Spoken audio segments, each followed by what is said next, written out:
Hello everybody. In today's video, I'm going to show you how to change a Snapchat account from public to private. To get started, firstly open the Snapchat app on a device. And from here, you need to go to your profile icon in the top left. And from here again, select the setting gear in the top right corner. And over here, what you need to do is scroll to the bottom until you find this privacy controls here. And from the privacy control, what you need to do is you need to select the see me and find friends and make sure it is toggled on, or you can also toggle it off if you do not want to find friends.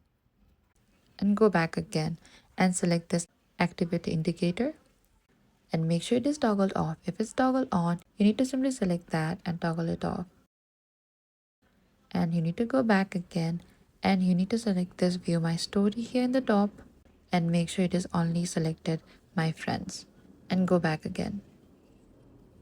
And that is it. That is how you can change your Snapchat account from public to private. Thank you for watching this video. I hope this video was helpful.